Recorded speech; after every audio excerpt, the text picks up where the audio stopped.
Hello everyone. आज अपन बात करेंगे कंजेनाइटल हार्ट डिजीज के बारे में। देखिए, अपन बात करेंगे आज कि कंजेनाइटल हार्ट डिजीज होती क्या है, किसके क्या क्या कारण होते हैं and classification of congenital heart disease, इन सब के बारे में अपन आज पढ़ेंगे इस वीडियो के अंदर। देखिए, अगर आपने फीटल सर्कुलेशन की वीडियो को अभी तक नहीं देखा है तो आप उस वीडियो को भी देख लीजिएगा। उस वीडियो को देखने के बाद में आपको सारी चीज़ें एकदम क्रिस्टल क्लियर समझ में आ जाएंगी। ठीक है सर, बात करते हैं किसके बारे में, कंजेनाइटल हार्ट डिजीज। तो देखिए, सबसे पहले तो आप इस वर्ड के बारे में समझिएगा। कंजेनाइटल कंजेनाइटल का मतलब क्या होता है, ये आपकी स्ट्रक्चरल माल फॉर्मेशन होते हैं। क्या होते हैं सर, आपके स्ट्रक्चरल माल फॉर्मेशन होते हैं जो कि बेबी के अंदर कब से प्रेजेंट रहते हैं, बाई बर्थ। यानी कि ये डिसऑर्डर आपके कब से प्रेजेंट रहेंगे, बेबी के अंदर जन्म से ही प्रेजेंट रहेंगे। ठीक है सर, आप एक बात और याद रखिएगा, कंजेनाइटल हार्ट डिजीज जो होती है ना, वो जरूरी नहीं है कि पेरेंट्स के अंदर प्रेजेंट हों या नहीं हों। देखिए, दो टर्म होती हैं, एक तो होती है आपकी कौन सी, कंजेनाइटल। कौन सी टर्म होती है आपकी, कंजेनाइटल। एंड एक टर्म होती है आपकी कौन सी, हेरेडिटरी। कौन सी होती है आपकी, हेरेडिटरी। तो देखिए, हेरेडिटरी जो डिजीज होती है ना आपकी, इनको अपन बोलते हैं वंशानुगत बीमारियां। ये जो बीमारियां होती हैं ना, वो आपके पेरेंट्स से कहाँ पे ट्रांसफर होती हैं, बोले तो सर बच्चों के अंदर ट्रांसफर होती हैं। कौन सी, हेरेडिटरी बीमारियां आपके पेरेंट्स से कहाँ पे ट्रांसफर होती हैं, बोले सर बच्चों के अंदर ट्रांसफर होती हैं। ठीक है, बट आपकी जो कंजेनाइटल जो डिजीज होती है ना, वो आपके पेरेंट्स के अंदर प्रेजेंट हो या ना हो, बट बच्चे के अंदर प्रेजेंट रहेंगी। आगे बात समझ में, कहने का मतलब कंजेनाइटल हार्ट डिजीज पेरेंट्स के अंदर प्रेजेंट होने या ना होने से कोई फर्क नहीं पड़ता है। आगे बात समझ में। दूसरा आपको क्या याद रखना है कि कंजेनाइटल हार्ट डिजीज कब से प्रेजेंट होती है सर, बच्चे के अंदर जन्म से ही प्रेजेंट होती हैं। कब से प्रेजेंट रहती हैं, जन्म से ही प्रेजेंट रहती हैं। क्या कारण रहा होगा इसका, क्योंकि सर ड्यूरिंग द प्रेगनेंसी, कौन से टाइम पे, ड्यूरिंग द प्रेगनेंसी, प्रेगनेंसी के टाइम पे आपके जो ऑर्गन्स है ना, उनका फॉर्मेशन प्रॉपरली नहीं हो पाया है। आगे बात समझ में, आपके ऑर्गन्स का फॉर्मेशन प्रॉपरली नहीं हो पाया है, इस वजह से आपके डिसऑर्डर क्या कहलाते हैं सर, आपके कंजेनाइटल डिसऑर्डर्स कहलाते हैं। अपन बात कर रहे हैं किसके बारे में, कंजेनाइटल हार्ट डिजीज के बारे में। इसका मतलब यही है, आपके हार्ट एंड ब्लड वेसल्स का फॉर्मेशन प्रॉपरली नहीं हो पाया है। तो मैंने यहाँ पे मेंशन किया है कंजेनाइटल हार्ट डिजीज, क्या क्या मेंशन किया है मैंने यहाँ पे, structural mall formation of heart and great vessels. आपके आप जो ग्रेट वेसल्स है, ग्रेट वेसल्स यानी कि outta and pulmonary artery, and इसके अलावा आपका हार्ट, इनका सर क्या क्या हो जाता है, माल फॉर्मेशन, यानी कि प्रॉपरली फॉर्मेशन नहीं होता। इसी को अपन क्या बोलते हैं सर, क्या बोलते हैं सर, कंजेनिटल हार्ट डिजीज बोलते हैं। उसके बाद अपन बात करें किसके बारे में, प्रीवेलेंस, यानी कि जितने भी तुम्हारी कंजेनाइटल डिजीज होती है ना, सबके अंदर जो मोस्ट कॉमन जो कंजेनाइटल डिजीज होती है वो आपकी कौन सी होती है सर, कंजेनाइटल हार्ट डिजीज होती है।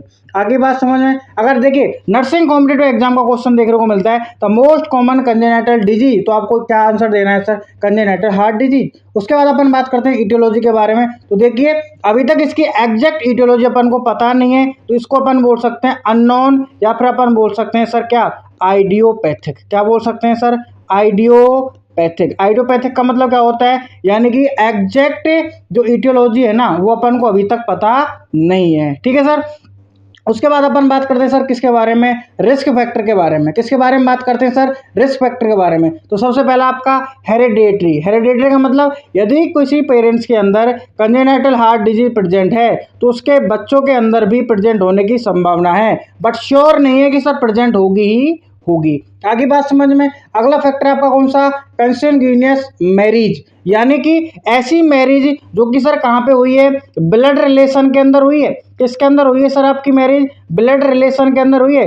अरे देखिए, अपन हिंदुओं की अगर बात करें ना, तो वहां पे आप क्या मिलाते हैं सर, गोत्र मिलाते हैं। क्या मिलाते हैं, गोत्र। क्या वजह है, यही वजह है कि अपन को क्या पता है कि अगर अपन कॉन्सेंगुइनियस मैरिज करेंगे ना, तो बच्चों के अंदर कंजेनाइटल डिफॉर्मिटी होने के चांसेस रहते हैं। तो इस वजह से अपन क्या करते हैं सर, गोत्र में लाते हैं। आगे बात समझ में। उसके अलावा देखिए, अगला है आपका जेनेटिक, यानी कि आपके क्रोमोसोम्स के अंदर कोई ना कोई क्या हुई है सर, आपकी एबनॉर्मेलिटीज हुई है। जैसे आपका ट्राइसोमी 21, जिसको अपन क्या बोलते हैं, डाउन सिंड्रोम बोलते हैं। ठीक है सर। उसके अलावा देखिए इन्फेक्शन।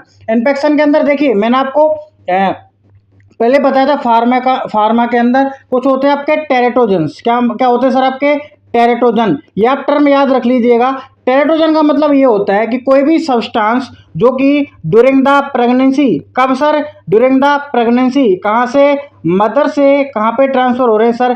फीटस के अंदर ट्रांसफर हो रहे हैं। ठीक है सर, क्या याद रखना है? टेरेट्रोजन के अंदर कोई भी सब्सटेंस जो कि मदर से कहाँ पे ट्रांसफर हो रहे हैं? फीटस के अंदर ट्रांसफर हो रहे हैं। एंड वो फीटस के अंदर आपका क्या डेवलप करा रहे हैं सर? माल फॉर्मेशन डेवलप करा रहे हैं। माल फॉर्मेशन यानी कि ऑर्गन्स का फॉर्मेशन प्रॉपरली नहीं होने दे रहे, इसको अपन क्या बोलते हैं सर?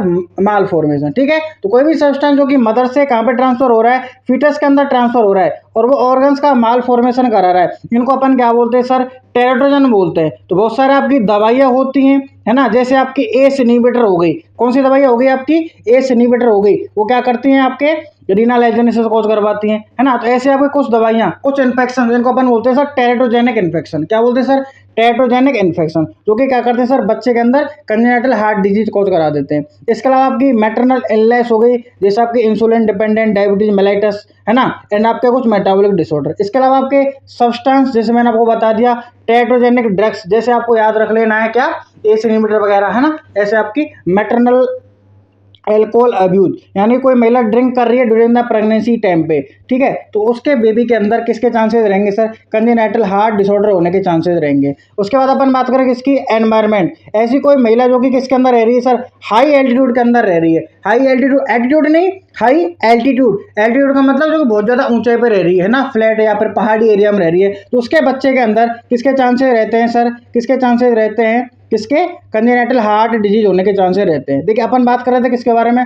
कंजेनिटल हार्ट डिजीज के बारे में, यानी कि हार्ट एंड ब्लड वेसल्स का क्या हो जाना? माल फॉर्मेशन हो जाना, क्या कहलाता है सर? कंजेनिटल हार्ट डिजीज कहलाता है। प्रिवेलेंस का अंदर मैंने आपको बता दिया, ये मोस्ट कॉमन डिसऑर्डर होता है किसके अंदर? आपके जितने भी कंजेनिटल डिसऑर्डर उनके अंदर। ठीक है, रिस्क फैक्टर के अंदर आपका हेरिडिटरी हो गया, जेनेटिक हो गया, इन्फेक्शन हो गया, जैसे आपका टॉर्च इन्फेक्शन हो गया, है ना, मैटरनल इलनेस हो गई, सब्सटेंस अब्यूज, जैसे आपके teratogenic drugs and maternal alcohol abuse. इसके अलावा आपके एनवायरमेंट, जैसे आपका हाई एल्टीट्यूड। देखिए, उसके बाद आप अपन पढ़ेंगे किसके बारे में? Classification of congenital heart disease. किसके बारे में पढ़ेंगे sir upon? Classification of congenital heart disease. देखिए, क्लासिफिकेशन अगर आप ढंग से समझ गए ना, तो आपके आगे की सारी बीमारियां आपको बहुत बेहतरीन तरीके से समझ में आ जाएंगी। और देखिए, यहाँ से आपके आरयूएचएस एग्जाम के अंदर भी बहुत बार क्वेश्चन पूछे जाते हैं, एंड आपके नर्सिंग कॉम्पिटिटिव एग्जाम के अंदर भी बहुत बार क्वेश्चन पूछे जाते हैं। तो देखिएगा, क्लासिफिकेशन की अगर अपन बात करें तो कंजेनिटल हार्ट डिजीज को कितने प्रकार से क्लासीफाई किया गया है? बोले सर 3 प्रकार से क्लासीफाई किया गया है। कौन कौन से? एक तो होता है आपका साइनोटिक हार्ट डिजीज, एक होता है आपका कौन सा? एसाइनोटिक हार्ट डिजीज, एंड एक होता है आपका ऑब्स्ट्रक्टिव हार्ट डिजीज। देखिए, रटना नहीं है, चीज़ों को आराम से समझना है, धीरे धीरे समझना है। मैंने बोला आपको क्या? Cyanotic CHD, cyanotic congenital heart disease, कहने का मतलब पर्सन के अंदर क्या डेवलप होगा? बोले तो सर साइनोसिस डेवलप होगा। क्या डेवलप होगा सर? साइनोसिस डेवलप होगा बेबी के अंदर। साइनोसिस का मतलब क्या होता है? बॉडी का कलर कैसा हो जाना सर? ब्लू से डिस्कलरेशन हो जाना, क्या कहलाता है आपका? साइनोसिस कहलाता है। आगे बात समझ में। एंड साइनोसिस कब डेवलप होगा? देखिए, या तो ब्लड के अंदर किसकी कमी हो जाए? ऑक्सीजन की कमी हो जाए। समझना पॉइंट टू पॉइंट बातों को। साइनोसिस कब डेवलप होगा बेबी के अंदर? या तो आपके सिस्टमेटिक सर्कुलेशन के अंदर किसकी कमी हो जाए? ऑक्सीजन की कमी हो जाए, पहली कंडीशन तो ये है। या फिर क्या हो जाए? आपके ब्लड के अंदर CO2 का लेवल इंक्रीज हो जाए। ठीक है सर, 2 कंडीशन आपको याद रखनी है साइनोटिक हार्ट डिजीज के अंदर। या तो ब्लड के अंदर ऑक्सीजन की कमी होगी, या फिर CO2 की अधिकता हो जाएगी। तो ये तो आपकी कौन सी कहलाएंगी सर? आपकी साइनोटिक हार्ट डिजीज। ठीक है सर, दूसरा आपको क्या याद रखना है? एसाइनोटिक हार्ट डिजीज, यानी कि यहाँ पे क्या नहीं होगा? बेबी को साइनोसिस डेवलप नहीं होगा। और साइनोसिस जब डेवलप नहीं होगा ना, तो सीधी सी बात है, बॉडी का कलर ब्लू भी नहीं हो पाएगा। अगला है आपका कौन सा? Obstructive heart disease. नाम से पता लग रहा है क्या डेवलप होएगा बेबी को? ऑब्स्ट्रक्शन डेवलप होएगा, यानी कि ब्लड फ्लो के अंदर ऑब्स्ट्रक्शन, कोई ना कुछ बाधा आ रही है। तो 3 प्रकार से अपन ने क्लासिफाई किया है इसको, कंजेनिटल हार्ट डिजीज को। किस प्रकार से? एक तो है आपका साइनोटिक हार्ट डिजीज, एक आपका एसाइनोटिक हार्ट डिजीज, एंड आपका एक ऑब्स्ट्रक्टिव हार्ट डिजीज। अब देखिए, फिर आपसे रिक्वेस्ट कर रहा हूं मैं, एक बार आप फीटस सर्कुलेशन की वीडियो को ढंग से पढ़ लेना, आपको चीज़ें आराम से समझ में आ जाएंगी। ठीक है सर, अब देखिए अपन बात करते हैं किसके बारे में? साइनोटिक हार्ट डिजीज के बारे में। देखिए, इसके अंदर मैंने मेंशन कर रखा है क्या होगा सर यहाँ पे, राइट टू लेफ्ट शंट होगा। किसका शंट होगा सर, ब्लड का। कहाँ से, राइट से लेफ्ट साइड की तरफ। और देखिए एक चीज अपन को बेहतरीन तरीके से पता है कि राइट साइड के अंदर, right side of the heart के अंदर कौन सा ब्लड होता है सर, डीऑक्सीजनेटेड ब्लड होता है, सबको पता है, ठीक है सर। इसके अलावा आपके लेफ्ट साइड के अंदर आपका कौन सा ब्लड होता है, बोले तो सर ऑक्सीजनेटेड ब्लड होता है। सर यस और नो, बोले तो यस सर। अब देखिए मैंने बोला राइट से लेफ्ट शंट हो रहा है ब्लड का, कहने का मतलब आपका डीऑक्सीजनेटेड ब्लड कहाँ पे मिक्स हो रहा है, मिक्सअप हो रहा है सर आपके left side of the heart के अंदर, यानी कि डीऑक्सीजनेटेड ब्लड के साथ मिक्सअप हो रहा है। एंड लेफ्ट साइड से आपकी स्ट्रक्चर निकलती है लेफ्ट वेंट्रिकल से आउटा।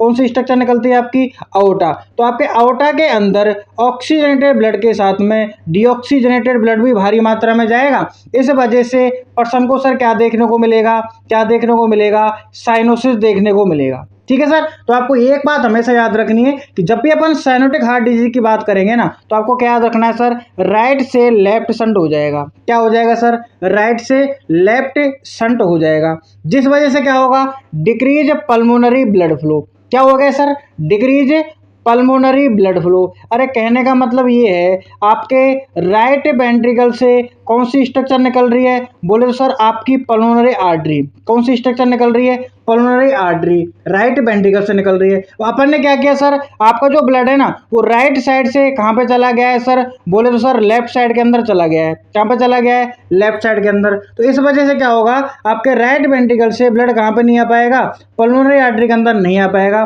तो इस वजह से क्या हो जाएगा, आपकी पल्मोनरी आर्टरी का ब्लड फ्लो क्या हो जाएगा सर, कम हो जाएगा। एक बात ठीक है सर। और मैंने आपको क्या बताया था, अब आपका जो ब्लड राइट साइड से कहाँ पे चला गया, बोले सर आपके लेफ्ट साइड के अंदर चला गया। कहाँ पे चला गया, लेफ्ट साइड से। एंड लेफ्ट साइड से आपकी स्ट्रक्चर निकलती है कौन सी, आउटा। कौन सी स्ट्रक्चर निकलती है आपकी, आउटा। एंड आउटा से आपका डीऑक्सीजनेटेड ब्लड कहाँ पे चला जाएगा, सिस्टेमेटिक सर्कुलेशन के अंदर चला जाएगा। कहाँ पे चला जाएगा सर, सिस्टेमेटिक सर्कुलेशन के अंदर चला जाएगा। तो देखिए जब भी आपको साइनोटिक हार्ट डिजीज पढ़े ना, तो आपको एक चीज याद रखनी है सबसे पहली तो, कि सर ब्लड का शंट कहाँ से होगा, बोले सर राइट से लेफ्ट साइड की तरफ ब्लड की शंटिंग हो जाएगी। दूसरा आपको क्या याद रखनी है, डिक्रीज पल्मोनरी ब्लड फ्लो। क्या चीज याद रखनी है आपको, डिक्रीज पल्मोनरी ब्लड फ्लो। इतना याद रख लोगे, बोले तो यस सर। तीसरा आपको क्या याद रखनी है कि आपका जो डीऑक्सीजनेटेड ब्लड है ना वो आपके कहाँ पे जाएगा, बोले सर आपके सिस्टेमेटिक सर्कुलेशन के अंदर जाएगा। कहाँ पे जाएगा, आपके सिस्टेमेटिक सर्कुलेशन के अंदर आपका कौन सा ब्लड जाएगा, बोले सर आपका डीऑक्सीजनेटेड ब्लड जाएगा। और इसी डीऑक्सीजनेटेड ब्लड की वजह से बेबी के अंदर सर क्या देखने को मिलेगा, बोले सर साइनोसिस देखने को मिलेगा। अरे बात समझ में आई क्या, बोले तो यस सर। एग्जाम्पल की बात कीजिएगा, देखिए कौन कौन से एग्जाम्पल होते हैं इसके, टेट्रालॉजी ऑफ फेलोट। कौन सा होता है सर आपका, टेट्रालॉजी ऑफ फेलोट, है ना। दूसरा आपका ट्रांसपोजिशन ऑफ ग्रेट आर्टरी। अगला है आपका कौन सा, ट्राइकस्पिड एट्रेसिया। और आपको एक क्या याद रखना है, ट्रंकस आर्टरियोसस। इस वाले को याद रखो तो ठीक है, अदरवाइज कोई बात नहीं, ठीक है सर।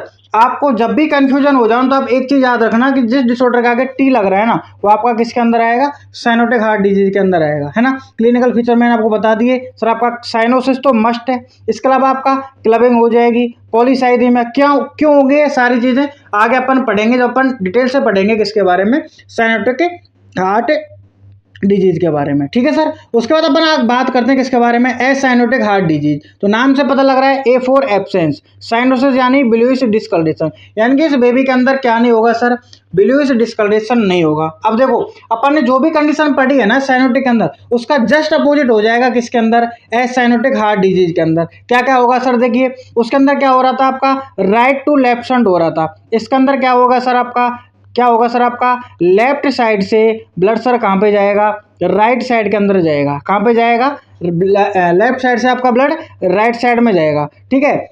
दूसरा आपका क्या होगा, आपका जो पल्मोनरी के अंदर जो ब्लड फ्लो है ना सर वो क्या हो जाएगा, आपका इंक्रीज हो जाएगा सर। क्या हो जाएगा, इंक्रीज हो जाएगा। आगे बात समझ में। और तीसरा आपको क्या याद रखना है कि आउटा से ब्लड जाएगा ना वो कौन सा जाएगा, सिर्फ और सिर्फ ऑक्सीजनेटेड ब्लड ही जाएगा। माना कि ब्लड कम जाएगा, बट आपका ब्लड जितना भी जाएगा वो कितना जाएगा सर, आपका ऑक्सीजनेटेड ब्लड जाएगा। तो इसलिए बेबी के अंदर क्या देखने को नहीं मिलेगा सर, क्या देखने को नहीं मिलेगा, साइनोसिस देखने को नहीं मिलेगा। देखिए मैंने अभी यही मेंशन कर रखा है। सबसे पहला देखिए क्या देखने को मिल रहा है आपका, लेफ्ट टू राइट शंट, क्या देखने को मिल रहा है, लेफ्ट टू राइट शंट। दूसरा मैंने आपको क्या लिखा है यहाँ पे, नॉर्मल पल्मोनरी ब्लड फ्लो, है ना, मैंने बोला था ना उसके अंदर क्या होता है आपका, पल्मोनरी ब्लड फ्लो इंक्रीज हो जा रहा था। यहाँ पे क्या हो रहा था आपका, यहाँ पे क्या हो रहा है आपका, पल्मोनरी ब्लड फ्लो कैसा रहेगा सर, नॉर्मल रहेगा। और तीसरा आपको क्या याद रखना है, no mixing of deoxygenated blood in the systemic circulation. ठीक है सर, देखिए एग्जांपल याद रख लीजिएगा, एएसडी, एट्रियल सेप्टल डिफेक्ट। एक बार हार्ट के एनाटॉमी ढंग से पढ़ लीजिएगा, फिटल सर्कुलेशन के अंदर मैंने आपको बहुत बेहतरीन तरीके से बताया है ये कि आपका एट्रियल सेप्टम क्या होता है, तो उसके अंदर डिफेक्ट देखने को मिल रहा है ना, इसको अपन बोलते हैं सर एएसडी। दूसरा आपका क्या है, वेंट्रिकुलर सेप्टल डिफेक्ट, यानी कि आपके वेंट्रिकुलर सेप्टम के अंदर डिफेक्ट है, इनको अपन बोलते हैं सर दिल में छेद है ना। एएसडी एंड बीएसडी को अपन क्या बोलते हैं सर, बेबी के दिल में छेद है। ठीक है सर, अगला है आपका कौन सा है आपका, एट्रियो वेंट्रिकुलर सेप्टल डिफेक्ट, यानी कि आपका जो एबी सेप्टम है ना उसके अंदर डिफेक्ट है। एक है आपका कोएक्टेशन ऑफ अओर्टा, है ना, कौन सा है आपका, कोएक्टेशन ऑफ अओर्टा। ठीक है सर, एक आपको ये याद रखना है। ओके सर, बोले तो यस सर। अगला देखिए आपका क्या याद रखना है, क्लिनिकल मैनिफेस्टेशन। देखिए यूजुअली नो साइनोसिस, कोई भी साइनोसिस डेवलप नहीं होगा, ये मैंने आपको बताया ही है, ए फॉर एब्सेंट, है ना, और साइनोटिक यानी कि ब्लूइश डिस्कलरेशन नहीं होगा बेबी को। अच्छा, अगला आपका क्या है, पुअर वेट गेन, बेबी आपका प्रॉपर्ली वेट गेन डेवलप नहीं कर पाएगा। ये सारी चीजें अपन डिटेल में पढ़ेंगे जब भी अपन डिसऑर्डर पढ़ेंगे, अभी आपको सिर्फ क्या याद रखना है, क्लासिफिकेशन। अगला है आपका कौन सा, ऑब्स्ट्रक्टिव कंजेनिटल हार्ट डिजीज, यानी कि क्या हो रहा है, आपके ब्लड फ्लो के अंदर क्या देखने को मिल रहा है सर, आपके ब्लड फ्लो के अंदर ऑब्स्ट्रक्शन देखने को मिल रहा है। देखिए obstruction in the blood flow, है ना, from heart to great vessel. जैसे आपका पल्मोनरी स्टेनोसिस, यानी कि आपका जो पल्मोनिक वाल्व है ना, कहाँ पे प्रेजेंट होता है आपका pulmonic valve, right ventricle and between the pulmonary artery, वहाँ पे सर स्टेनोसिस का मतलब क्या होता है, नैरोइंग हो जाना, बाल का सिकुड़ जाना। ठीक है सर, दूसरा आपका कौन सा,